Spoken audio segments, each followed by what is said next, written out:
Oke, ya selamat sore semuanya, shalom. Apa kabar Bapak Ibu Saudara? Sangat dikasih Tuhan, amin.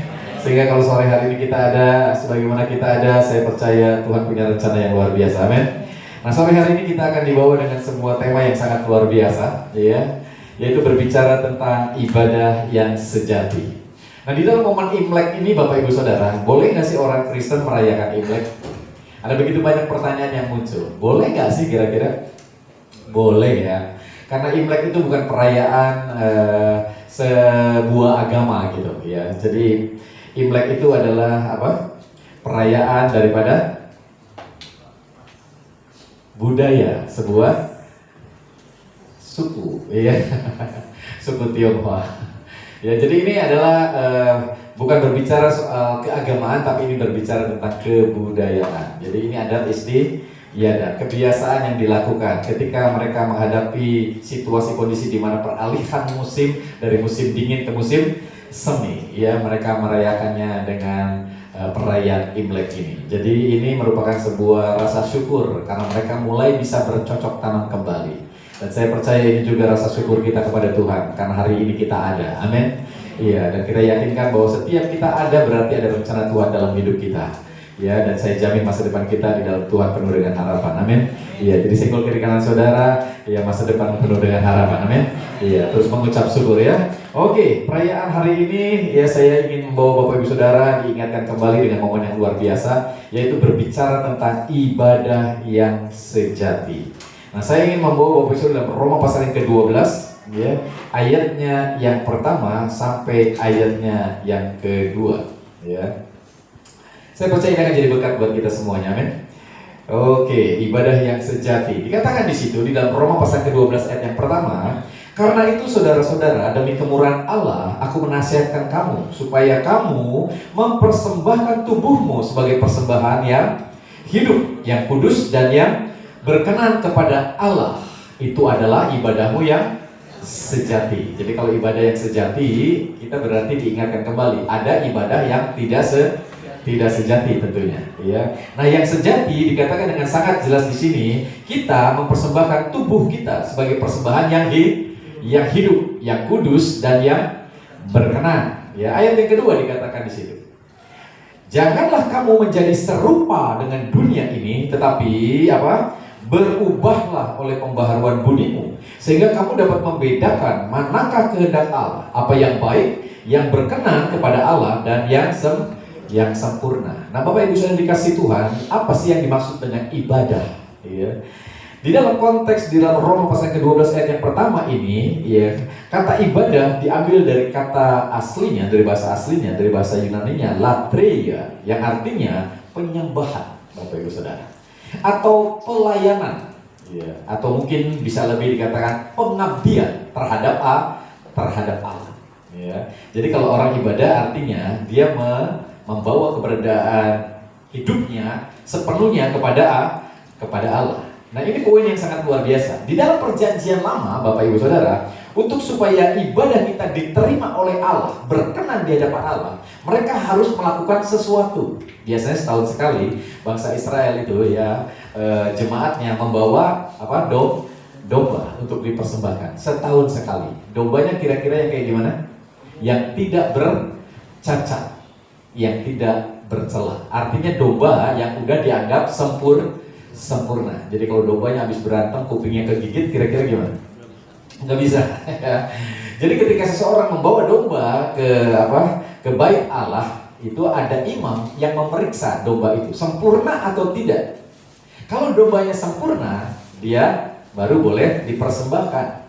Ya, artinya ya diterima, berkenan. Ya, dan orang ini menumpangkan tangan di atas kepala domba ini, mengalihkan keberadaan dari dosanya, diturunkan ke domba. Setelah itu dombanya disembelih, ya, darahnya untuk dipersembahkan, ya, lalu dibakar, gitu. Ya. Jadi keluar asap bau-bauan. Ya, kira-kira kalau ada lagi istilah, kalau uapnya naik ke atas, ya, itu diterima. Kalau turun ke bawah, nggak ada, ya, selalu naik ke atas, Bapak Saudara ya. Ya, selalu naik ke atas, jadi selalu diterima. Nah, kalau saudara membawa domba yang tidak baik, artinya ada cacat, kira-kira gimana? Ditolak nggak? Ditolak, tapi ada jalan keluarnya. Imamnya jualan domba, saudara ya. Jadi dia jual tuh dombanya dombanya orang ini diambil, ini nggak bisa diterima, domba ini yang diterima. Ya, walaupun mungkin dombanya juga kalau diperiksa masih ada cacatnya. Tapi ya jemaat namanya juga ya, kalau pendetanya atau imamnya ngomong sesuatu, anggap bener aja deh, ya kan begitu ya. Jadi akhirnya ada banyak kesalahan di dalam poin ini, Bapak Ibu Saudara, yang dipergunakan oleh imam. Akhirnya mereka jualan apa? Jualan domba.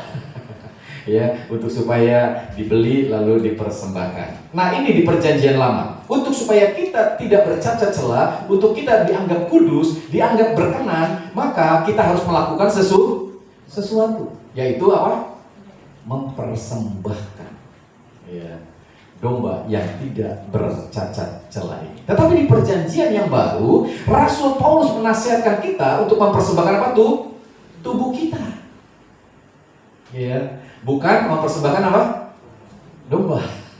Tubuh kita yang apa? Hidup, kudus dan berkenan kepada Allah. Ya. Dia ingin supaya kita memberikan sesuatu untuk supaya sebagai sebuah penyembahan, pelayanan atau pengabdian kepada Allah. Ya, jadi kalau misalnya Bapak Ibu Saudara lagi mau ibadah, dalam segala sesuatu tindakan Bapak Ibu Saudara di sini harusnya yang benar-benar sesuai, berkenan kepada Allah. Jadi kalau kira-kira Bapak Ibu Saudara melakukan sesuatu ya tidak tulus, tidak sesuatu yang baik, tidak ikhlas, maka dianggap itu dikatakan tidak apa? Berkenan. Cuman sayangnya kan kita nggak tahu ya, standar kekudusan itu ada nggak standarnya? Nggak ada ya. Kalau ada sih mendingan gitu ya, pakai alat gitu, kayak berlian ya, pakai alat stout, oh ini berlian, oh ini batu koral gitu ya. Ya, tapi kalau kekudusan, ketulusan, ada nggak standarnya? Nggak ada ya. Hanya Tuhan yang tahu. Jadi kita kudus nggak kudus kita nggak tahu, Bapak Ibu Saudara. Ya. Jadi ini situasi yang seringkali jadi problematik buat banyak orang. Ya. Jadi akhirnya kadang-kadang kita nggak ngerti ini Paulus maksudnya apa ya, mempersembahkan tubuh yang hidup, yang kudus, yang berkenan kepada Allah. Tetapi ketika kita belajar banyak tentang hidup di bawah kasih karunia, maka kita bisa belajar bahwa ternyata yang dimaksud oleh Paulus adalah sebuah keberadaan esensi daripada ibadah. Nah, saya ingin membawa Bapak Ibu Saudara sekarang di dalam konteks esensi, di dalam konteks ibadah. Apa sih esensi ibadah, Bapak Ibu Saudara? Apa sih inti daripada ibadah? Kadang-kadang kita mempersembahkan sesuatu, melayani, lalu pengabdian diri. Ya, seakan-akan esensi daripada ibadah itu gitu, Saudara. Makanya ada banyak orang hari-hari kalau tidak memahami tentang esensi ibadah, selalu berbicara kalau ibadah itu ya seperti itu. Memberi sesuatu yang terbaik. Melayani Tuhan yang terbaik. Lalu apa? Mengabdi kepada Tuhan yang terbaik. Nah, kira-kira menurut saudara yang terbaik ya, di dalam mempersembahkan sesuatu buat saudara kira-kira yang mana? Kalau saudara duitnya ada 100.000, 50.000, 20.000, kira-kira yang mana? Jadi kalau saudara ngasih yang 20.000 berarti bukan yang terbaik. Kira-kira berkenan nggak? Enggak ya? Iya. Kalau kita datang ke gereja itu dengan agak sedikit terpaksa, kira-kira berkenan nggak? Enggak ya, karena itu bukan yang terbaik. Kalau yang terbaik harusnya apa? Dengan penuh sukacita. Nah, kita kadang-kadang secara standarisasi dari banyak keberadaan ibadah seperti ini, saudara. Tapi yang sesungguhnya yang dimaksud Paulus bukan ini. Karena esensi ibadah itu bukan memberi yang terbaik dari usaha apa yang kita lakukan. Tapi esensi ibadah yang sesungguhnya adalah sebuah perubahan. Amin. Iya. Karena apa maksudnya sebuah perubahan? Karena yang dimaksud oleh Paulus, ketika seseorang mempersembahkan tubuhnya yang hidup, yang kudus, yang berkenan, ini nggak bisa tanpa perubahan kepercayaan. Karena ada banyak orang ketika kepercayaannya masih di dalam konteks dia percaya bahwa usaha dirinya yang membuat dia kudus, yang membuat dia berkenan di hadapan Tuhan, ini akan menjadi sesuatu yang berbeda ketika dia mempercayai bahwa yang membuatnya kudus, yang membuatnya berkenan adalah usaha siapa? Usaha Kristus, usaha Tuhan. Amin. Iya. Nah, ini jadi polanya. Ya, jadi esensi ibadah adalah perubahan. Dan perubahan yang pertama itu berbicara soal kepercayaan. Apa yang kita percayai. Jadi ketika dia katakan, persembahkanlah tubuhmu yang hidup, yang kudus, yang berkenan. Gimana caranya supaya kudus? Ya kan, kita nggak bisa gitu loh. Apa kita kurang melakukan segala sesuatu? Saya nggak tahu. Jadi gimana caranya supaya tahu? Ternyata yang dimaksud Paulus adalah perubahan kepercayaan yang tadinya bersumber dari usaha dirinya menjadi kudus. Oh, kayaknya gini loh, puasa 3 hari 3 malam jadi lebih kudus daripada yang nggak puasa. Kira-kira gimana? Ya, kira-kira doanya harus berapa banyak supaya lebih kudus? Kalau misalnya yang ini doanya 3 jam, oh ini lebih kudus daripada yang doanya 5 menit. Apakah itu yang disebut dengan maksud yang Rasul Paulus? Enggak, saudara. Apakah dengan persembahan 100.000, dengan persembahan 20.000, kira-kira yang lebih kudus yang mana? Yang lebih baik yang mana? Yang 100.000? Enggak. Bukan itu yang dimaksud. Ya. Yang dimaksud oleh Rasul Paulus adalah perubahan di dalam kepercayaan kita. Yang membuat kita hidup kudus, berkenan. Nah, apa sih yang membuat itu semuanya terjadi? Nah, ketika kita dikatakan kita dapat beribadah yang sejati, harus mempersembahkan ini semuanya, maka kita seringkali ketika ada di dalam perjanjian yang lama, ada di bawah hukum Taurat, kita selalu dibawa di dalam poin usaha diri. Bagaimana caranya untuk berkenan supaya ya ibadah kita diterima oleh Tuhan. Tetapi poinnya cukup sederhana di sini, Bapak Ibu Saudara. Yuk kita lihat di dalam Efesus pasal yang kedua, ayat yang pertama sampai ayatnya yang ke-6, ayat yang ke-5 deh. Ya, kita baca di sini, Bapak Ibu Saudara. Ya. Jadi yang sesungguhnya adalah bagaimana kita harus berubah dengan apa yang kita percayai, dari usaha diri kita kepada usaha Kristus.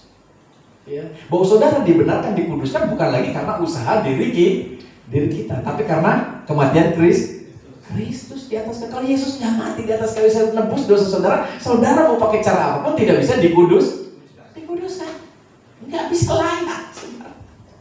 Ya, tetapi sekarang ada banyak orang yang mengaku diri orang percaya, itu merasa bahwa dengan doa-doanya dia bisa lebih kudus. Dengan segala pelayanannya dia bisa lebih berkenan. Dengan segala pemberiannya dia menjadi lebih terhormat ketimbang orang-orang yang lain. No, saudara, nggak gituan juga. Amin. Iya, yuk kita baca Efesus pasal yang kedua ayat yang pertama. Yuk kita perhatikan di sini supaya jelas ya. Dikatakan di sini Efesus pasal yang kedua ayat yang pertama, kamu dahulu sudah mati karena pelanggaran dan dosa-dosamu. Saudara udah dianggap mati karena dosa. Ya, gimana cara ngidupinnya saudara? Nggak ada yang tahu lagi, karena saudara merasa diri masih hidup, padahal kita sudah mati dianggapnya. Iya, kenapa saudara? Karena ada dosa. Jadi kita hidup di dalam dosa sekarang. Jadi kalau saudara hidup di dalam dosa, maka pikiran-pikiranmu juga dipengaruhi oleh dosa.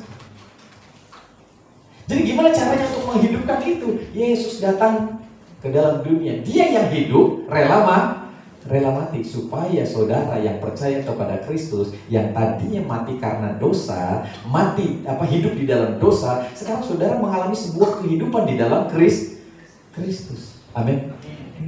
Ya, saudara yang dulunya mati sekarang hidup. Kenapa? Yesus yang hidup rela mati menggantikan saudara yang mati sekarang hidup. Amin. Inilah kekristenan yang sesungguhnya. Amin. Iya, ini sebuah poin yang luar biasa. Jadi kamu dahulu sudah mati karena pelanggaran dan dosa-dosamu. Ayat yang kedua, kamu hidup di dalamnya karena kamu mengikuti jalan dunia ini, karena kamu mentaati penguasa kerajaan angkasa, yaitu roh yang sekarang sedang bekerja di antara orang-orang durhaka. Jadi orang-orang yang masih hidup di dalam dosa, Bapak Ibu Saudara, mereka tidak memahami tentang hidup di dalam Kristus. Jadi orang berdosa bisanya apa sih? Ya berbuat dosa. Orang benar bisanya apa? Ya berbuat benar. Amin. Iya. Jadi keberadaan ini yang harusnya kita sadari bahwa ternyata orang ketika belum menerima Yesus sebagai juru selamat dalam hidupnya, dia ternyata dikatakan oleh firman Allah adalah orang-orang mati yang hidup di dalam dosa, yang nggak bisa melakukan apapun kecuali dosa, Bapak Ibu Saudara. Jadi mau hidup benar juga nggak bisa. Daya tarik kekuatan dosa terlalu kuat menguasai mereka. Jadi mereka butuh siapa? Juru selamat. Namanya siapa? Yesus. Amin. Karena dengan kematiannya dia membayar semua kematian kita, supaya kita yang mati sekarang memperoleh kehidupan. Makanya dia berkata, akulah jalan, kebenaran, dan hidup. Tanpa dia rela mati melepaskan kehidupannya, kita masih tetap mati, Bapak Ibu Saudara. Tapi puji Tuhan, Allah kita luar biasa. Sekarang kita dihidupkan oleh karena kematiannya. Jadi senggol kiri kanan saudara, jangan takut, kita sudah dihidupkan. Amin. Haleluya. Ya, kasih tepuk tangan dulu untuk Yesus kita yang luar biasa ya. Lanjut ke ayat yang ketiga, dikatakan di situ. Ya, sebenarnya dahulu kami semua juga terhitung di antara mereka. Ketika kami hidup di dalam hawa nafsu daging dan menuruti kehendak daging dan pikiran kami yang jahat. Pada dasarnya kami adalah orang-orang yang harus dimurkai sama seperti mereka yang lain. Jadi ketika Rasul Paulus ada di dalam poin ini, dia juga mengalami hal yang sama. Dia selalu kepikirannya untuk melakukan hal-hal yang jahat. Sekalipun dia seakan-akan sedang melakukan kegiatan keagamaannya, tapi yang sesungguhnya dia masih ada dikuasai oleh dosa. Makanya selalu dia juga mau melakukan hal-hal yang jahat juga. Ya, makanya dia berkata dulu juga gua ada di situ. Ya, tapi puji Tuhan, ya, nanti di ayat yang selanjutnya, di ayat yang keempat dikatakan di situ. Tetapi Allah yang kaya dengan rahmat, oleh karena kasih-Nya yang besar yang dilimpahkannya kepada kita, ayat yang kelima dikatakan, telah menghidupkan kita bersama-sama dengan Kristus. Sekalipun kita telah mati oleh kesalahan-kesalahan kita, oleh kasih karunia kamu diselamatkan. Amin. Jadi tepuk tangan yang lebih besar dari Kristus. Amin. Iya, kenapa? Karena ternyata kita sudah dihidupkan melalui karya Kristus yang luar biasa ini. Jadi ini poin yang sangat luar biasa. Jadi bagaimana kita mau mempersembahkan tubuh kita yang hidup, yaitu mengubah kepercayaan kita. Yang tadinya kita percaya dengan usaha diri kita, bahwa kita bisa melakukan sesuatu, bahwa kita bisa menghidupkan diri kita dengan apa yang kita lakukan, ternyata itu salah. Ternyata kita bisa dihidupkan kembali hanya oleh karena kematian Kristus. Jadi kalau ada orang berkata bahwa Yesus nggak mati, orang lain yang mati di sana, berarti dia nggak nebus kita. Karena kedatangannya memang tujuannya adalah untuk mati, Bapak Ibu Saudara. Wah, luar biasa ya. Ini poin yang penting. Jadi kita dihidupkan melalui karya Kristus. Jadi sekarang kita hidup, amin, di dalam Kristus. Lalu dikatakan di situ yang hidup, yang kudus. Iya. Ini juga poin yang sama. Kita dikuduskan juga bukan melalui apa yang kita lakukan. Saudara ke gereja nggak bertambah menjadi kudus. Karena rajin ke gereja bukan untuk membuat orang jadi lebih kudus. Ya. Saudara misalnya melakukan apapun kegiatan rohani itu tidak membuat saudara bertambah kudus. Karena kekudusan saudara hanya bisa diperoleh melalui karya Kristus, di mana darahnya dicurahkan untuk apa? Menyucikan saudara. Tanpa penumpahan darahnya kita tidak bisa dikuduskan. Jadi Yesus harus mati di atas kayu salib, mencurahkan darahnya. Untuk apa? Untuk menebus hidup Bapak Ibu Saudara dari dosa, supaya kita dikuduskan. Ibrani 10 ayat yang pertama dikatakan di situ. Sampai ayat yang ke-10 saya akan bacakan buat saudara. Iya. Oke, Ibrani pasal yang pertama, yang 10 ayat yang pertama. Oke. Di dalam hukum Taurat hanya terdapat bayangan saja dari keselamatan yang akan datang, dan bukan hakikat dari keselamatan itu sendiri. Jadi ketika seseorang mempelajari hukum Taurat, itu adalah gambaran doang. Bukan keselamatan yang sesungguhnya. Jadi ketika orang bawa domba menuruti hukum Taurat, nggak boleh ini, nggak boleh itu, dan dia lakukan itu sebenarnya tidak mampu untuk menyelamat. Itu hanya gambaran daripada Kristus yang akan datang. Jadi ketika mereka melakukan itu di zamannya, itu adalah mereka memiliki keimanan tertuju kepada Kristus yang akan datang. Bapak Ibu Saudara. Karena Kristus yang belum datang, maka mereka melakukan hal-hal apa yang hukum Taurat itu ajarkan untuk supaya sebagai sebuah pernyataan iman mereka. Jadi ini bukan keselamatan yang sesungguhnya. Makanya dikatakan di dalam hukum Taurat hanya terdapat bayangan saja dari keselamatan yang akan datang. Karena keselamatan yang sesungguhnya Bapak Ibu Saudara peroleh hanya ada di dalam Kristus, dan Dia sudah datang untuk memberikan keselamatan ini buat kita. Amin. Iya. Karena itu dengan korban yang sama yang setiap tahun terus-menerus dipersembahkan, hukum Taurat tidak mungkin menyempurnakan mereka yang datang mengambil bagian di dalamnya. Enggak mungkin. Ayat yang kedua dikatakan, sebab jika hal itu mungkin, pasti orang tidak mempersembahkan korban lagi. Sebab mereka yang melakukan ibadah itu tidak sadar lagi akan dosa setelah disucikan sekali untuk selamanya. Jadi ketika saudara menerima Kristus sebagai Tuhan dan Juru Selamat, saudara sudah dikuduskan satu kali untuk selamanya. Kematian Kristus menebus dosa saudara dari dulu sampai selamanya. Amin. Iya, kayaknya nggak yakin. Amin. Iya. Iya. Ini sebuah kebenaran yang harusnya dipercayai oleh kita. Jadi kalau besok Bapak Ibu Saudara nanti jatuh dalam dosa lagi, melakukan kegagalan lagi, apa yang terjadi? Saudara dibawa dengan pernyataan bahwa dosamu sudah diampuni. Amin. Iya. Tapi diingatkan lagi, jangan berbuat dosa lagi. Iya. Itu bukan berarti saudara belum dikuduskan. Karena saudara melalui korban Kristus yang satu kali untuk selamanya itu, saudara sudah dikuduskan satu kali untuk selamanya. Amin. Iya. Ini sebuah keberadaannya. Iya. Lanjut ayat yang ketiga dikatakan di situ. Tetapi justru oleh korban-korban itu setiap tahun orang diperingatkan akan adanya dosa. Jadi kalau saudara mempersembahkan domba, iya, itu hanya sebagai sebuah gambaran. Jadi itu bukan keselamatan yang sesungguhnya. Jadi ketika saudara melakukan hal itu, sebetulnya saudara diingetin lagi bahwa saudara masih ada dosa. Jadi tahun depan lakukan lagi. Tahun depannya lagi lakukan lagi, saudara. Karena saudara masih belum merasa bahwa saudara sudah ditebus satu kali untuk selamanya. Ini poinnya. Lanjut ayat yang keberapa? Keempat dikatakan di situ. Sebab tidak mungkin darah lembu jantan atau darah domba jantan menghapuskan dosa. Enggak mungkin. Yang ditebusnya adalah manusia. Amin. Iya. Jadi ini hanya sebagai sebuah gambaran saja. Ayat yang kelima. Karena itu ketika ia masuk ke dunia, ia berkata, korban dan persembahan tidak engkau kehendaki, tetapi engkau telah menyediakan apa? Tubuh bagiku. Ayat yang ke-6.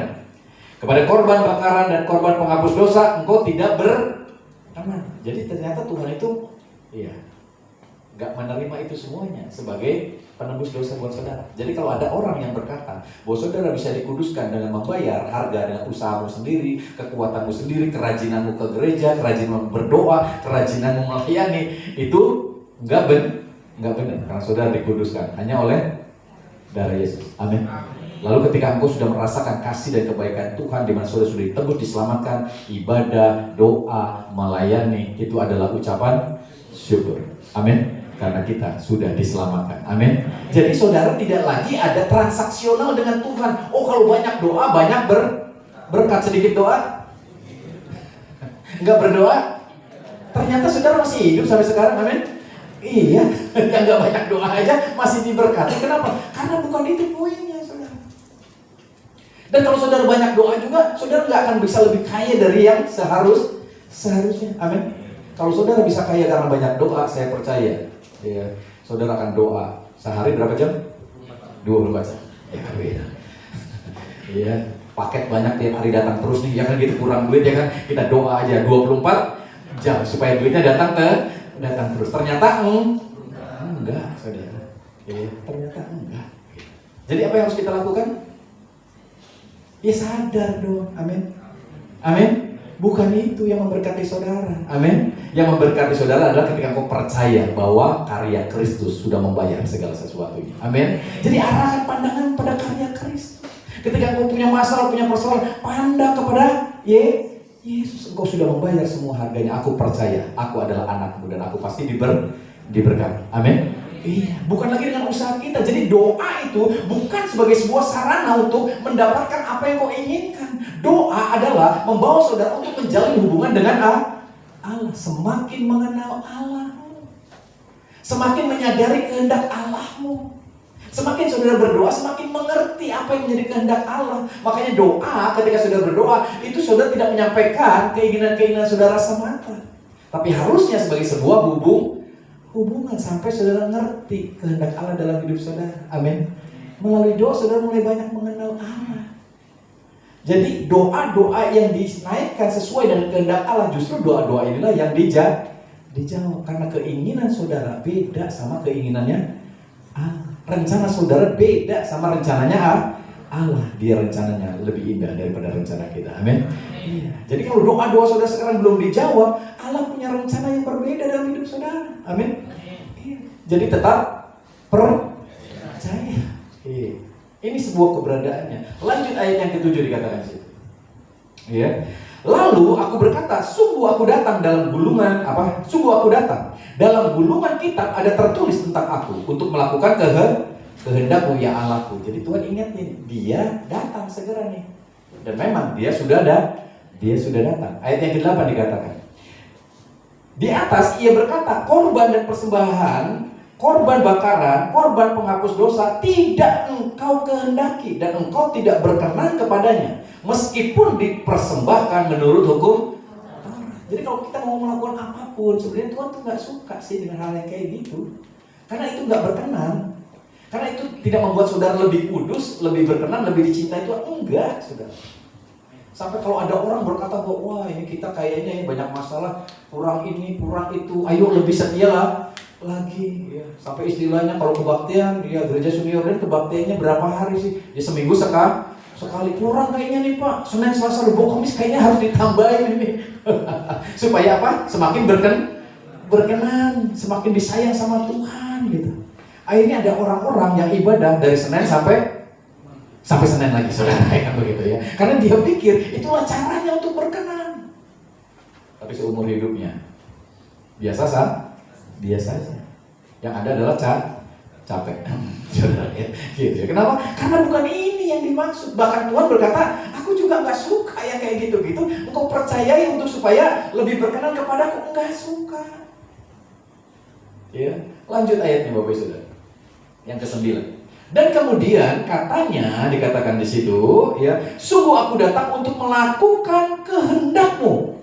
Ya, yang pertama ia hapuskan supaya menegakkan yang kedua. Jadi cara-cara yang lama, perjanjian yang lama, ayo disingkirin dulu. Kita mau masuk ke dalam perjanjian yang baru. Amin. Ya, lanjut ayat yang terakhir, ya, yang ke-10. Dan karena kehendaknya inilah kita telah dikuduskan satu kali untuk selama-lamanya oleh persembahan tubuh Yesus Kristus. Jadi justru inilah yang berkenan kepada Bapa. Ya, kita sudah dikuduskan karena kehendaknya, ya, karena kehendaknya melalui karya Kristus. Dia sudah menguduskan saudara satu kali untuk selamanya. Amin. Sehingga dengan demikian, inilah yang membuat engkau bisa berkenan kepada Bapa. Dia ingin supaya kita mempersembahkan tubuh yang hidup, yang kudus, yang berkenan. Gimana caranya? Bukan dengan usaha kita, tapi mempercayai usaha Tuhan. Jadi, esensi daripada ibadah adalah perubahan. Perubahan yang pertama adalah soal kepercayaan. Yang tadinya mempercayai diri kita di dalam menguduskan diri, supaya berkenan dan lain sebagainya. Sekarang kita percaya. Itu yang membuat terjadi adalah mempercayai akan karya Kristus. Jadi kalau saudara hari ini mempercayai karya Kristus, saya ingin sampaikan ada begitu banyak kebaikan dan kemurahan Tuhan datang dalam hidup kita. Amin. Ada sesuatu yang luar biasa tiba-tiba timbul dari kehidupan saudara. Ada sesuatu yang tadinya kita mungkin rasanya itu mustahil menjadi tidak mustahil. tahir. Kenapa? Karena Yesus sudah membayar segala sesuatunya. Bahkan dengan bilurnya dia sudah membayar seluruh sakit penyakit. Makanya dikatakan oleh bilurnya kamu sudah sembuh. Amin. Ya, jadi ini sebuah keberadaan yang harusnya kita percayai mulai hari ini. Jangan mempercayai dengan doa pagimu, doa siangmu, doa itu adalah hubunganmu. Ketika engkau sudah merasa apa? Menikmati kebaikan Tuhan. Amin. Jangan menjadi transaksional. Tuhan, aku udah doa pagi loh ya. Jangan sampai di job hilang nih. Ya kan begitu ya. Jangan sampai gua nggak diberkati. Lalu saudara berusaha untuk lebih lagi, mendapatkan job yang lebih banyak lagi dengan melakukan begitu banyak kegiatan saudara. No, saudara. Bukan itu. Itu adalah ucapan syukur karena saudara sudah mendapatkan kebaikan Tuhan. Jadi kalau saudara bisa sempat doa pagi, ya pagi. Kalau yang shift 3 pulangnya baru jam 2, ya nanti doanya pas bangun tidur. Amin. Gak masalah waktunya, tapi masalah hatinya. Karena Tuhan tidak melihat apapun, Dia hanya melihat hatimu. Amin. Sampai ada orang dipaksain, oh mestinya pagi nih. Kalau lewat dari jam 5 gimana Pak? Oh ayam nanti berkokok. Kalau ayam berkokok, itu berkat dicocol sama ayam. Ya begitu ya. Tuhan kita kalah sama ayam. No, saudara, kita anaknya. Dia tahu persis apa yang kita perlukan. Jadi saudara nggak usah dikhawatirkan dengan hal itu. Artinya saudara mengandalkan kekuatan dirimu. Iya, kasihan ibu-ibu yang ada penyakit darah tinggi, ya kan gitu ya. Bangun jam 5 kelayangan ya kan gitu ya. Waduh kalau nggak doa ini rasanya gua nggak diberkati. No, saudara, ingat ini. Saudara diberkati bukan karena apa yang kau lakukan. Saudara diberkati karena darah Yesus. Amin. Karena kalau saudara merasa diberkati dengan apa yang kau lakukan, pas saudara nggak diberkati, marah sama suami, tuh kurang doa sih gitu saudara. Makanya berkatnya juga nggak ada gitu. Si suami ke istri sama, kurang doa sih tuh, pelayanan yang banyak supaya diberkati gitu. No saudara, bukan itu, percayalah. Iya, bukan itu. Ya, itu adalah ucapan syukur. Makin saudara merasakan kebaikan Tuhan, semakin saudara bersyukur. Saya percaya semakin banyak berdoa. Dimanapun saudara berada, kata Paulus, setiap saat, setiap waktu. Sambil ngegoreng tempe pun saudara berdoa. Amin. Iya, Tuhan terima kasih untuk berkat. Sambil nyuci baju, saudara mengucap syukur Bapa, terima kasih untuk anugerah-Mu. Amin. Jadi saudara enggak lagi dipengaruhi oleh jadwal. Dimanapun saudara bisa berdoa. Sambil nyetir mobil, nyetir motor, saudara bisa berdoa, mengucap syukur Tuhan, terima kasih atas berkat-Mu dalam hidupku. Amin. Sambil naik motor, asal jangan tutup mata aja. Amin. Iya, takut nabrak. Ya, ini sebuah keberadaan yang harusnya kita sadari. Inilah kekristenan yang sesungguhnya. Mempercayai usaha Kristus ketimbang usaha diri kita sendiri. Banyak orang mengandalkan usaha dirinya sendiri. Makanya banyak orang terkutuk karena dia mengandalkan usaha dirinya sendiri. Jangan mengandalkan kekuatan dirimu. Iya, andalkan siapa? Yesus. Amin. Jadi ini poin yang pertama. Ibadah adalah perubahan. Ya, perubahan akan kepercayaan. Jadi kalau saudara datang ke sini supaya diberkati, itu salah. Saudara datang di sini karena mengucap syukur karena engkau sudah merasa diberkati. Yesus sudah mati menyelamatkan hidup kita. Jadi setiap ada waktu ibadah, kita mau ibadah mengucap syukur sama Tuhan. Amin. Keluargaku dilindungi, anak-anakku disertai Tuhan, mengucap syukur. Jadi enggak lagi kita, gue udah ibadah nih ya, lu lindungi gue ya. Enggak gitu saudara. Enggak gitu loh. Enggak gitu ya. Itu mah ibadahnya yang transaksi. Itu ibadah yang enggak sejati saudara. Iya. Jadi ini sebuah keberadaan yang harusnya kita miliki. Yang poin pertama tadi, esensi ibadah adalah perubahan. Perubahan yang pertama apa? Bicara soal kepercayaan. Poin yang kedua, apa sih di sini ya? Tadi dikatakan dalam Roma pasal yang ke-12 ayat yang kedua, janganlah kamu menjadi serupa dengan dunia ini, tetapi apa? Berubahlah oleh pembaharuan budimu sehingga kamu dapat membedakan manakah kehendak Allah, apa yang baik, yang berkenan kepada Allah dan yang sempurna. Ada banyak kita hari-hari ini menjalani hidup ingin mengetahui kehendak Allah, betul nggak saudara? Tuhan, apa sih kehendak-Mu supaya aku ini tinggal di mana sih? Di kota mana sih kehendak Tuhan itu? Ya, kerjaannya apa sih Tuhan? Banyak kita seringkali nanya kehendak Tuhan, tapi jawabannya kadang-kadang enggak nggak jelas. Yang lebih parah adalah karena saudara sering mendengar orang-orang, wah ngerti ya kehendak Tuhan, wah luar biasa ya gitu. Tahu kehendak Tuhan, sampai kita yang nggak ngerti, bengong aja gimana caranya gitu. Lalu ditanya lagi, gimana caranya? Ya kamu harus peka dengan suara Tuhan. Waduh, tambah lagi nih repotnya. Gimana caranya supaya peka dengar suara Tuhan? Jadi tahu nih, kalau misalnya kita ini harus tinggal di daerah ini, kerjanya ini, ya gitu. Kalau belum punya istri atau punya suami, menikahnya sama si ini. Wah itu enak bener ya. Itu namanya peka, karena saudara. Mau sampai kapan saudara lakukan itu? Mendengar orang-orang yang seakan-akan dia mengerti kehendak Tuhan, padahal sesungguhnya enggak. Yeah. Mau sampai kapan saudara kepengen dengar suara Tuhan? Yeah. Seakan-akan kita ini orang-orang yang budek, saudara, ya kan gitu, yang nggak pernah dengar suara Tuhan, sampai bisa mengerti hari ini pakai baju apa, mau makan apa, mau ngerjain apa. Wah hebat banget ya. Sampai dulu di zamannya saya ada orang-orang Bapak Saudara bisa dengar suara Tuhan kalau dia lagi di WC. Itu kalau di WC itu suaranya lebih peka, katanya begitu. Si Gana mah sepi ya begitu saudara. Dia lebih dengar suara Tuhan. Bisa dibayangin saudara? Sampai sedemikian parahnya kita mempercayai bahwa orang bisa mendengar suara Tuhan. Dan seakan-akan orang itu jadi lebih hebat, lebih luar biasa. Nah kita dibawa untuk ke sini. Tapi Paulus mengajarkan kepada kita dengan sangat jelas Bapak Saudara, berubahlah oleh pembaharuan budimu sehingga kamu dapat membedakan manakah kehendak Allah, apa yang baik, yang berkenan kepada Allah dan yang sempurna. Jadi yang dimaksud oleh apa supaya kita mengerti kehendak Allah adalah melalui apa? Perubahan. Jadi poin yang kedua, apa yang berubah Saudara? Akal budi kita. Amin. Amin. Iya, kita yang tadinya nggak ngerti apa-apa, ternyata ketika kita menerima Yesus, Tuhan menaruhkan pikiran apa? Pikiran Kristus dalam diri. Kita dibawa di dalam pengenalan akan Kristus. Oh, Kristen tuh yang kayak gini. Oh, Kristus ternyata mati buat kita, udah lakukan ini. Kita nggak dibawa dengan aturan-aturan, tapi kita dibawa kepada kepengenalan akan pribadinya. Bukan aturan mesti begini, mesti begitu, saudara. Ya. Tapi kita dibawa untuk menjalin hubungan dengan pribadi. Jadi poin yang kedua, esensi ibadah adalah perubahan. Perubahan yang kedua adalah apa? Bicara soal akal budi. Ketika sudah semakin mendekat kepada Tuhan, semakin mengerti Tuhan, akal budimu semakin apa? Diubahkan, saudara.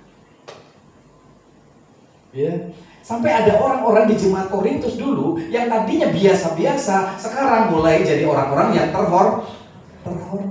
Jadi orang-orang yang luar biasa. Artinya apa? Ada sebuah perubahan.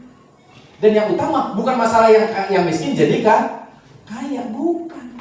Iya. Yang susah jadi senang, yang nggak punya rumah, bukan poin itu. Tapi sebenarnya yang jadi poinnya adalah dia berubah di dalam apa? Akal budi, pikirannya. Yang mengubah keberadaan dirinya, bahkan karakternya diubahkan. Nggak jadi biasa-biasa lagi. Amin. Ya. Jadi perubahan yang kedua bicara soal perubahan akal budi kita. Ya. Sehingga kita akan bisa mengerti kehendak Allah melalui apa yang kita miliki. Kita bisa nyadar sekarang, oh saya harus melakukan ini, oh saya harus melakukan itu. Amin. Iya, di sini ada yang suka pelihara anjing. Di rumahnya ada anjing. Saya percaya, saudara di sini udah tahu belum kalau saudara anjing itu nggak boleh dikasih makan coklat. Karena coklat adalah racun buat seekor anjing. Iya, ada beberapa orang berkata, anjing saya mati melulu Pak. Emang kenapa? Saya kalau makan coklat saya kasih. Iya begitu. Berarti apa? Dia belum nambah pengetahuan. Dan Tuhan ingin membawa saudara untuk nambah supaya saudara jangan kena masalah. Amin. Nambah satu. Amin. Iya. bikin kue, gimana ya caranya kue mangkok jadi mekar, ya kan gitu, nggak mekar-mekar gitu ya. Iya.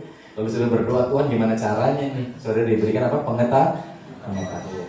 Kasih tahu, dari YouTube kelihatan, muncul, jadi akhirnya bisa. Tadinya bertahun-tahun nggak bisa itu kue mangkok jadi mekar, sekarang bisa. Kenapa saudara? Tuhan membangun keberadaan akal budi. Amin. Amin. Iya. Ya. Kalau istri lagi rewel-rewel, cerewet gitu, suami-suami jangan main gampar, ya kan begitu saudara ya. Kenapa? Karena itu bukan jawabannya. Kenapa? Karena makin digampar, makin cerewet, ya kan begitu saudara. Ya. Jadi kita diberikan akal budi, dikasih pengetahuan, firman, ya, untuk menghadapi. Oh, pantesan dia mencerewet karena memang perempuan harus mengeluarkan satu hari perkataan berapa ribu? Sekian ribu kata-kata. Ketika suaminya di kantor, dia mah di rumah sendirian. Pas suami datang, itu udah biasa. Nah kalau kita udah tahu, kita ngerti. Oh, pengen diajak makan, jalan-jalan, ya kan gitu. Ayo diajak makan jalan-jalan, gitu ya. Amin. Amin, ibu-ibu, amin. Kok aminnya kurang? Takut sama yang sebelahnya. Amin. Iya. Oh, jadi ngerti sekarang. Oh, kalau istri itu begini itu karena begini. Oh, suami itu kalau begini, istri mulai paham, mulai akan. Maka rumah tangga mau makin hari makin apa? Diberkati dengan damai, sejahtera, sukacita. Kalau enggak, kita enggak ngerti. Yang ada adalah awet rajet. Ya mah awet kan rajet, ribut wae gitu loh. Tiap hari ribut. Ya. Kalau enggak ribut sehari itu apa? Mujizat. Kalau nggak ribut seminggu itu anugerah. Jadi saudara setiap hari butuh mujizat, butuh anugerah saudara. Supaya jangan ribut, supaya saudara penuh dengan damai sejahtera. Kenapa? Karena kita nggak pernah belajar, harus diperbaharui akal budi kita.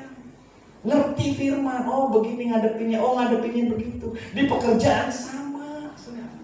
Di dalam hubunganmu juga sama. Jadi saudara mulai memahami, mengerti, oh pertemanan itu begini. Iya. Jadi saudara bisa memahami ada hal-hal yang luar biasa ketika saudara mengalami sebuah perubahan di akal budi yang Paulus maksudkan. 2 Petrus pasal yang pertama ayat yang ketiga dimulai. Saya akan bacakan buat saudara. Iya. Ada orang-orang yang kadang-kadang ngomongnya gini, wah saya memang udah dari dulunya begini pak, nggak bakalan bisa berubah katanya gitu. Ya udah, kalau udah punya iman gak berubah, ya gak berubah. Jadilah sesuai dengan iman. Makanya kadang-kadang kan ada banyak orang-orang suka berantem kayak gitu kan saudara. Ya kalau mau syukur, gak mau ya udah. Gue memang udah dari dulu ya begini gitu. Padahal Tuhan bisa merubah, karena bagi Allah tidak ada perkara yang mustahil. Amin. Kadang-kadang kita kalau masalah yang ini gak berubah, kita senang, kita maunya begitu. Tapi coba ya, mau lihat emak gua tuh cerewet semua, ya kan begitu. Dulu ke gua cerewet, ya kan begitu. Oke kan itu udah dari sononya. Itu mah nggak ada masalah. Coba kalau sekarang, emak gua sakit jantung, gua mau. Rasanya nggak mau kita. Emak gua melarat, gua, ya kan? Mau kita melarat pasti nggak mau, saudara. Mau berubah. Tapi kalau cerewet kenapa nggak mau berubah? Amin. Amin. Iya, karena bagi Allah tidak ada perkara yang mustahil, saudara.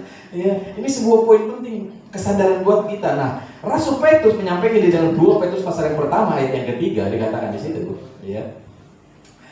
Ya, ayat yang ketiga, iya dikatakan, karena kuasa ilahinya telah menganugerahkan kepada kita segala sesuatu yang berguna untuk hidup yang jadi Tuhan tuh sudah menganugerahkan kita untuk bisa hidup yang saleh, hidup benar, gitu saudara. Bisa nggak? Bisa, karena Tuhan yang sudah menganugerahkan kepada kita untuk hidup yang saleh oleh apa? Pengenalan akan Dia, akan Yesus. Amin. Bukan karena banyaknya doa saudara kan? Bukan karena apa lagi? Ya, yang menurut saudara kegiatan-kegiatan rohani, bukan. Oleh pengenalan.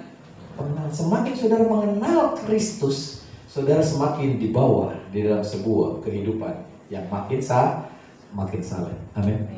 Amin. Iya, makin saleh. Lalu apa yang selanjutnya? Iya, yang telah memanggil kita oleh kuasanya yang mulia dan ajaib.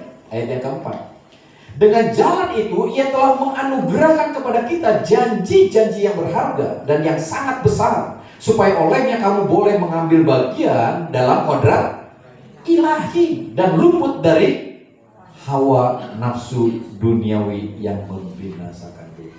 Kita bisa nggak lagi tertarik dengan keinginan dunia. Amin. Karena kalau saudara tertarik terus dengan keinginan dunia, banyak banget yang ditawarin. Apalagi di TikTok, amin. Banyak banget. Ya kalau kita nggak ketahan sama saudara, itu akan jadi masalah yang besar. Iya. Di mana lebih banyak apa? Pemasukan apa pengeluaran? Lebih banyak pengeluaran daripada pemasukan. Akhirnya jadi masalah di dalam kebanyakan hidup rumah tangga. Iya, ini poinnya. Lanjut ayat yang ke-5. Justru karena itu, kamu harus dengan sungguh-sungguh berusaha untuk menambahkan kepada imanmu apa? Kebajikan. Dan kepada kebajikan apa? Jadi ketika saudara punya iman, percaya ke Kristus, Tuhan ingin supaya saudara menambahkan itu dengan banyak hal, saudara. Ya, yaitu kebajikan, pengetahuan, ya, supaya melalui itu, ini saudara boleh berubah. Amin. Ini hal yang luar biasa ya. Ayat yang ke-6 dikatakan, dan kepada pengetahuan penguasaan diri, kepada penguasaan diri ketekunan, dan kepada ketekunan apa? Kesalehan. Akhirnya saudara bisa untuk menahan diri saudara, untuk tidak membeli yang tidak perlu, berusaha menahan diri saudara untuk tidak marah ketika orang lain melakukan ini dan itu, nggak gampang baper ketika orang lain menyalahkan kita. Kenapa? Karena saudara sudah diberi anugerah untuk dapat menjadi orang-orang yang hidup saleh. Amin. Ini luar biasa banget. Ini sesuatu yang ini membuat saudara tiba-tiba, iya ya tadinya gue gak bisa. Kalau di gue dulu mah, gue banyak loh, ya kan begitu ya. Sekarang mah enggak. Saudara bisa mengucap syukur, terima kasih Tuhan. Ternyata sekarang saya lebih sabar, lebih bisa menguasai diri. Amin. Iya, kalau dulu mau dikit-dikit plak, ya kan begitu ya. Dikit-dikit plak gitu. Sekarang bisa nahan diri. Kenapa? Karena tanpa disadari, saudara mulai dibawa di dalam sebuah perubahan demi perubahan yang seharusnya saudara miliki. Ya, dikatakan di situ ayat yang keberapa? Ke-7. Ya, dan kepada kesalehan kasih akan saudara-saudara, dan kepada kasih akan saudara-saudara kasih akan semua orang. Mulai bisa mengasihi. Amin. Iya, mulai bisa mengasihi. Perayaan Imlek ini kita mulai bisa mengasihi. Amin. Iya. Malam tahun baru biasanya kita makan bersama. Pas saya sekarang udah punya besan, jadi dari tahun yang lalu saya udah mulai makan bersama. Ya. Pas tahun ini ikut juga makan bersama juga. Wah, luar biasa. Iya. Jadi udah mulai ada sebuah hubungan satu dengan yang lain, saling mengasihi. Ya, menikmati sebuah hubungan ini. Jadi poin penting di dalam perayaan Imlek juga ini salah satunya, makan bersama. Untuk apa saudara? Bisa saling apa? Saling mengasihi. Amin. Selain poin yang kedua, bisa bagi-bagi apa? Bagi yang punya. Iya. Kalau yang nggak punya, nerima angpau. Amin. Iya. Nanti kalau udah punya, baru kita bagi-bagi angpau. Ambil hal-hal baik dari setiap keberadaan budaya yang ada. Amin. Jadi ini akan berguna buat kita, ya. Ini hal yang penting. Lanjut ayat yang ke-8 dikatakan, sebab apabila semuanya itu ada padamu dengan berlimpah-limpah, kamu akan dibuat menjadi giat dan berhasil dalam pengenalanmu akan Yesus Kristus Tuhan kita. Kalau kita nggak mengalami perubahan apapun, saudara nggak akan pernah bisa berhasil. Nggak ngerti-ngerti, mesti kayak gimana nggak tahu, gitu saudara. Ya, taunya cuma itu aja saudara. Nggak ngerti, nggak pernah berubah. Ketemu orang 10 tahun yang lalu ya gitu-gitu aja gitu. Karakternya ya gitu-gitu juga, saudara. Ketemu masalah ya gitu juga ngatasinnya gitu. Tapi Tuhan ingin kita berubah. Amin. Melalui perubahan di akal budimu, di dalam keberadaan karaktermu, engkau menghadapi segala sesuatu menjadi berbeda. Amin. Ada sesuatu yang luar biasa sehingga dalam rumah tanggamu menjadi sesuatu yang lain, yang berbeda. Di dalam pekerjaanmu juga terjadi sesuatu yang berbeda. Ya. Ada banyak hal yang berkat yang luar biasa. Amin. Iya, lanjut ayat yang ke-9 dikatakan, tetapi barang siapa tidak memiliki semuanya itu, ia menjadi buta dan apa? Picik Karena ia lupa bahwa dosa-dosanya yang dahulu telah dihapuskan. Ayat yang ke-10 terakhir dikatakan di situ. Karena itu saudara-saudaraku, berusahalah sungguh-sungguh supaya panggilan dan pilihanmu makin teguh. Sebab jikalau kamu melakukannya, kamu tidak akan pernah tersandung. Kenapa banyak orang tersandung di dalam kehidupannya, rumah tangganya, pekerjaannya? Karena mereka tidak sungguh-sungguh menikmati sebuah poin keberadaan hidup di dalam ibadah. Ternyata ibadah punya esensi yang luar biasa. Bisa merubah apa? Akal budi kita. Amin. Makin pintar, makin berhikmat, makin apa? Makin memiliki karakter yang jadi lebih baik. Ya, bisa menguasai diri, jadi tambah sabar, tambah penuh dengan kasih, tambah lagi ini, tambah lagi itu, saudara. Ini menjadi sesuatu yang berbeda. Nah, sayangnya ini yang terjadi. Ada banyak orang tidak mengalami ini. Jadi esensi atau inti dari ibadah adalah perubahan. Perubahan yang pertama tadi apa? Kepercayaan. Untuk perubahan yang kedua apa? Akal budinya. Sayangnya banyak orang yang merasa ya sudah beribadah, tetapi ia tidak merasa harus berubah. Udah sering ke gereja, tapi dia merasa enggak harus berubah. Ya gue mah begini dari sononya udah. Kalau mau mah gue yang syukur, nggak mau ya udah. Gitu. Padahal dia rajin ke gereja. Ya. Sayangnya badannya ada di gereja, pikirannya ada di mana-mana. Ya. Ini yang sering kali terjadi. Gitu. Harusnya ketika dia badannya ada di gereja, dia lagi beribadah, harusnya ada terjadi suatu perubahan. Amin. Amin. Kayaknya kurang yakin. Amin. Ya, berat banget kayak ibu-ibu. Amin. Ya, ini sebuah keberadaan yang harusnya terjadi. Ya. Bahkan mereka merasa dengan tidak berubah pun Tuhan tetap mengasihi mereka, sayang sama mereka. Tuhan tetap sayang. Cuman kamu akan banyak mengalami yang namanya tadi tersandung dengan begitu banyak masalah persoalan. Rumah tanggamu akan terus tersandung. Syukur-syukur masih ngumpul. Ya, karena apa? Kadang-kadang awet raja. Tinggal satu rumah, tapi beda ranjang. Besok beda apa? Beda rumah. Besok beda kota. Ya, gitu, ya. Kenapa? Karena keadaannya tidak pernah berubah.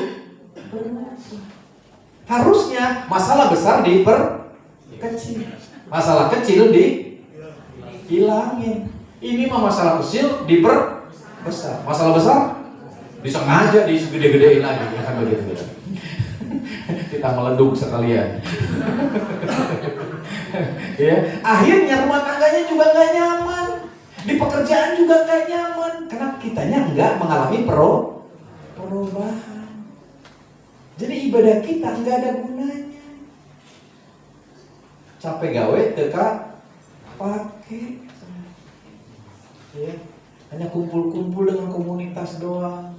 Oh karena sini pas udah nanti mati Pak Cipi nguburin, ya kan begitu ya. Pas udah sakit ngedoain biar mati, gitu ya enggak juga, ya kan gitu. Ya.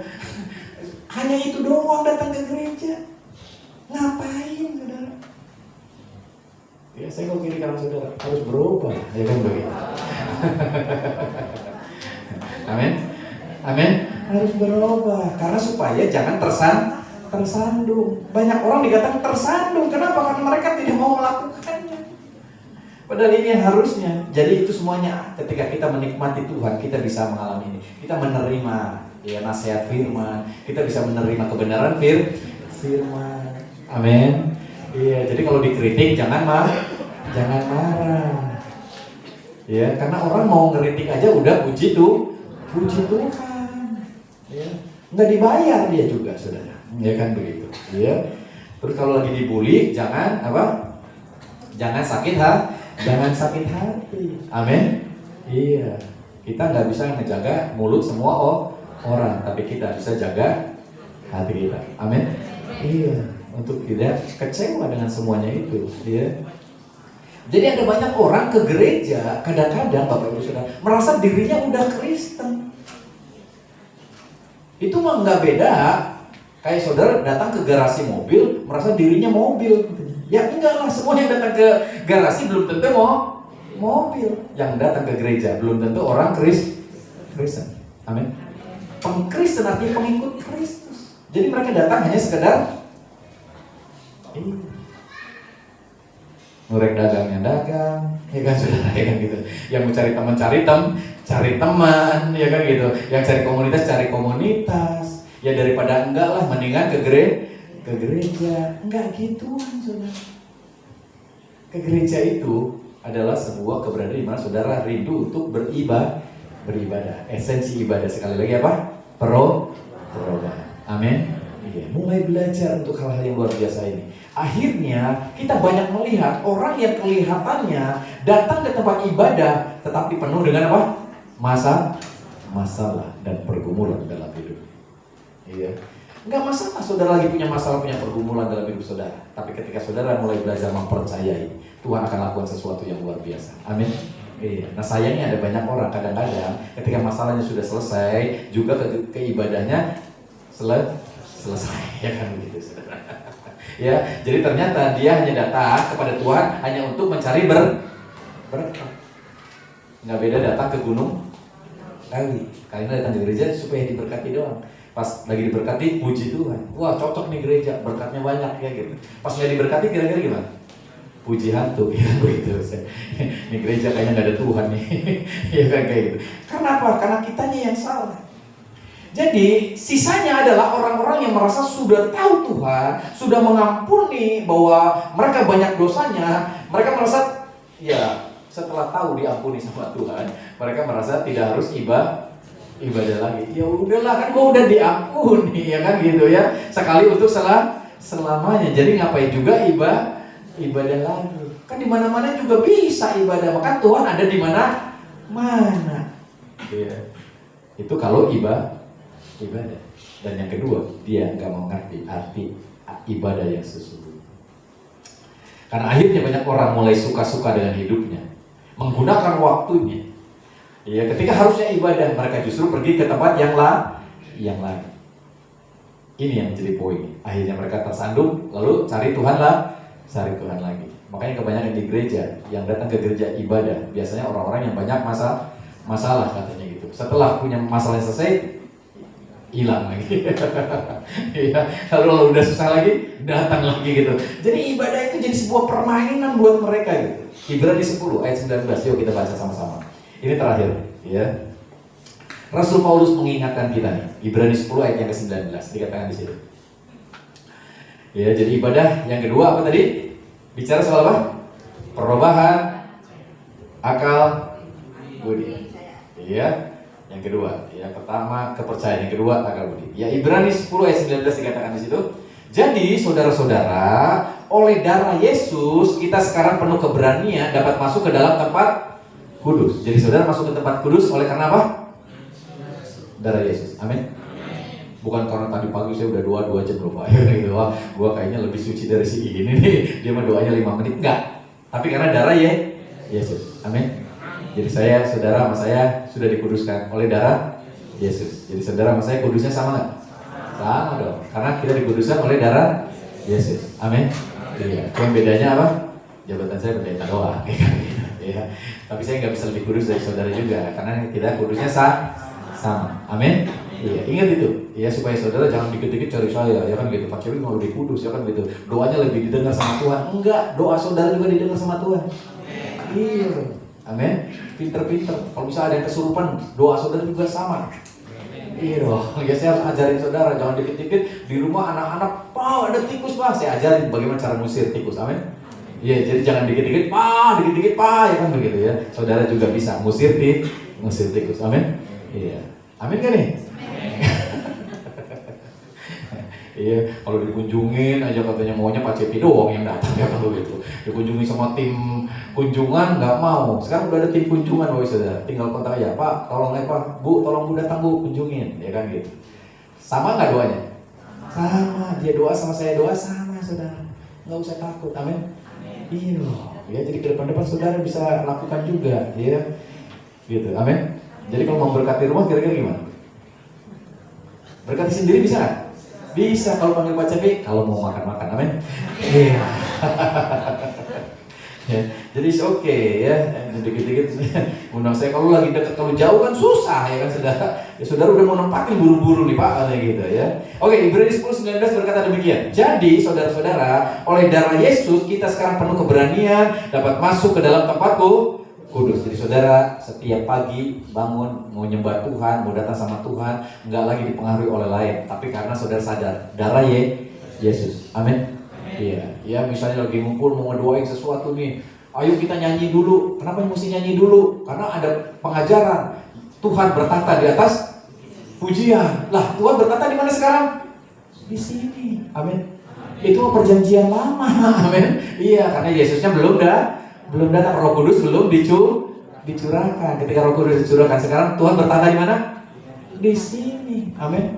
Ngapain juga di sini di atas pujian? Amin. Jadi akhirnya ayo kita nyanyi dulu biar hadirat Tuhannya datang. Yeay, Tuhan mah udah ada di sini. Amin. Amin. Iya, jangan salah lagi. Jadi akhirnya yang nggak ada WL, nggak ada singer, lagi kumpul bapak-bapak, suaranya kayak gaok, nyanyi dulu ya kan begitu. Ya kau naik kan, ya kan gitu. Ribet, bukannya jadi hadirat Tuhan yang datang. Ya kita jadi ketawa masing-masing ini. Iya kan gitu. Nggak usah, cukup kita berdoa. Yuk kita berdoa. Amin. Nggak usah nyanyi pun nggak apa-apa karena Tuhan sudah hadir dalam hati saudara. Kalau saudara nggak yakin Tuhan hadir dalam hati saudara, kalau misalnya lewat kuburan kira-kira gimana? Waduh, supaya Tuhan hadir kita harus nyanyi dulu nih, ya kan begitu ya?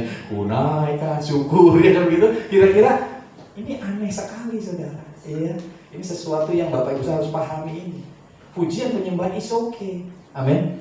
Amin. Untuk membangun saudara, kesadaran saudara bahwa Tuhan Maha besar, Dia luar biasa. Amin. Bukan berarti Tuhan akan hadir kalau saudara lagi nyanyi. Yang membuat Tuhan hadir karena saudara percaya bahwa kematian yang di atas kayu salib sudah menanggung segala dosa dan kesalahan saudara, dan Roh Kudusnya sudah dicurahkan dalam diri saudara, sehingga saudara sekarang bisa mengakui Yesus itu tuh Tuhan. Tanpa Roh Kudus saudara tidak bisa mengakui Yesus itu tuh Tuhan. Amin. Jadi kalau saudara sekarang bisa percaya Yesus itu Tuhan, berarti Roh Kudus sudah hadir dalam hidup saudara. Ya, jadi jangan ngejar-ngejar lagi Roh Kudus. Amin. Amin. Iya, dengan doa 10 hari saudara ngejar-ngejar Roh Kudus biar hadir lagi dalam hidup saudara. Enggak, Roh Kudus sudah hadir dalam hidup saudara. Amin. Iya, ini sebuah keberadaan yang harusnya saudara yakini. Akhirnya saudara ditentukan sama orang. Oh, sudah kepenuhan Roh Kudus nih, ya kan gitu. Ya, oh ini belum nih. Ya, yang ini udah nih gitu. Lah, yang nentuinnya orang saudara. Ya, no saudara. Ketika sudah percaya Yesus Tuhan, Yesus adalah juru selamat, itu saudara sudah dipenuhi dengan Roh Kudus. Amin. Iya, ini poinnya yang luar biasa ya. Lanjut ayat yang keberapa? Iya, 20. Ya, karena Ia dikatakan di situ telah membuka jalan yang baru dan yang hidup bagi kita melalui tabir, yaitu dirinya sendiri. Yesus berkata, akulah jalan. Dia bukan petunjuk jalan, Dia jalan. Lewat Dia kita bisa memasuki kehidupan yang kekal. Amin. Iya, akulah jalan, kebenaran dan hidup. Kalau cari kebenaran, jangan cari apa kata orang, lu benar lu salah. Cari Yesus. Amin. Iya, dan Dia hidup. Kalau mau hidup, jangan pakai cari dengan cara, tapi cari Yesus. Dialah kehidupan kita. Amin. Iya, ini sebuah keberadaan yang harus kita pahami. Ayat yang ke-20 berkata, karena Ia telah membuka jalan. Iya, karena memang Dia jalan itu sendiri. Bapak Ibu Saudara, ayat yang ke-21. Dan kita mempunyai seorang imam besar sebagai kepala rumah Allah. Kita nggak perlu mencari imam yang lain. Amin. Amin. Iya, Yesus adalah imam besar kita. Lanjut ayat 22. Karena itu marilah kita menghadap Allah dengan hati yang tulus ikhlas dan keyakinan iman yang teguh, oleh karena hati kita telah dibersihkan dari hati nurani yang jahat dan tubuh kita telah dibasuh dengan air yang murni. Ya. Jadi kita ayo ngadep Tuhan dengan keyakinan kita adalah anak-anaknya. Amin. Nggak bakal ditolak. Amin. Iya, jadi kita datang bukan untuk supaya Tuhan sayang sama kita, tapi karena kita sadar Tuhan sudah sayang sama kita. Amin. Dan Dia tidak akan pernah tidak sayang sama saudara. Dia sudah merelakan anaknya mati. Itu tanda kasih-Nya yang besar atas hidup kita. Amin. Ya, ini poinnya. Lanjut ayat yang ke-23 dikatakan situ, marilah kita teguh berpegang pada pengakuan tentang pengharapan kita, sebab Ia yang menjanjikannya setia. Jadi pengharapan kita akan terus tertuju kepada janji itu Tuhan, bahwa Dia sudah membayar semua harganya. Amin. Bahkan Dia sudah menyediakan segala yang kita perlukan menurut kekayaan dan kemuliaannya. 24. Dan marilah kita saling memperhatikan supaya kita saling mendorong dalam kasih dan dalam pekerjaan baik. Nah, gunanya kita ibadah ngumpul ini, ya saling menasehati, saling mendorong. Amin. Bukan saling menjelekkan. Amin. Saling ngebully. Ya. Gitu. Melihat pas temen yang baru, palsu sih kan namanya. Bukan begitu, saudara. Ya. Bukan mau begitu, tapi kita mau apa? Saling membangun, menasehati. Amin. Mau palsu, mau nggak palsu, bukan urusan kita. Amin. Amin. Dan saudara harusnya peduli dengan poin-poin yang seperti itu. Amin. Iya, ini poin yang luar biasa ya. Dan mari kita saling memperhatikan supaya kita saling mendorong dalam kasih dan dalam pekerjaan baik. Ayat yang ke-25, janganlah kita menjauhkan diri dari apa? Pertemuan ibadah kita seperti kebiasaan oleh beberapa orang. Tetapi marilah kita saling apa? Menasihati, semakin giat melakukannya menjelang hari Tuhan yang mendekat. Jadi makin rajin, ayo ibadah kumpul dengar firman. Jadi di sini saudara bukan supaya lebih lagi diberkati, tapi lebih dengar firman, pengenalan akan Kristus. Jadi sekarang mulai ngerti, ya kayak gitu ya Kristen itu. Ya ternyata kekristenan itu luar biasa. Selama ini kita tahunya kekristenan itu aturan doang. Lu mesti bayar ini tiap bulan, lu masih persembahan ini, memberi yang terbaik ini, supaya Tuhan sayang sama kamu. Kekristenan enggak gitu, saudara. Kekristenan justru kita disadarkan bahwa Tuhan yang sudah banyak. Amin. Dia sudah nebus kita. Jadi kalau saudara mau melakukan di sini, memberkati gereja, memberkati teman-teman saudara, itu karena apa? Ucapan syukur karena Tuhan sudah memberkati kita. Amin. Itu sebagai pernyataan iman kita karena kita udah menerima dari Tuhan, sadar bahwa ini berkat datang dari Tuhan, maka kita mau berbagi. Amin. Bukan supaya Tuhan memberkati lebih banyak lagi, saudara. Itu keliru, ya. Lanjut ayat yang ke-26 sekarang.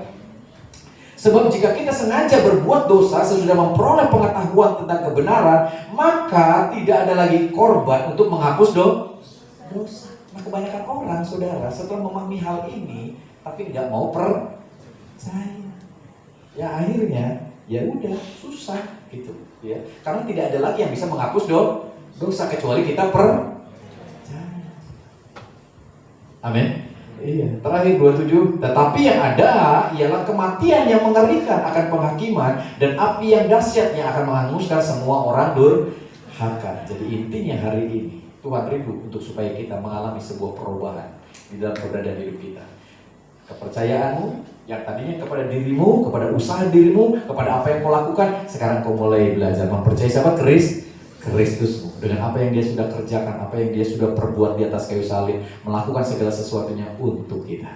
Amin. Terus mempercayai hal itu supaya akhirnya timbullah sebuah keberadaan perubahan yang kedua, yaitu melalui akal budi saudara. Mengubah pengetahuan saudara, mengubah keberadaan karakteristik saudara, merubah keberadaan hati saudara sehingga saudara punya sikap hati yang luar biasa. Ini terjadi. Jadi kekristenan itu berbicara soal perubahan. Sayangnya banyak orang datang ke gereja ibadah tapi tidak pernah berubah. Ya. Karena mereka tidak menyadari sesungguhnya ibadah itu adalah esensinya perubahan. Jadi saya gokilkan saudara, mulai hari ini ayo kita mulai berubah. Amin. Ayo berikan tepuk tangan kemuliaan bagi Allah kita.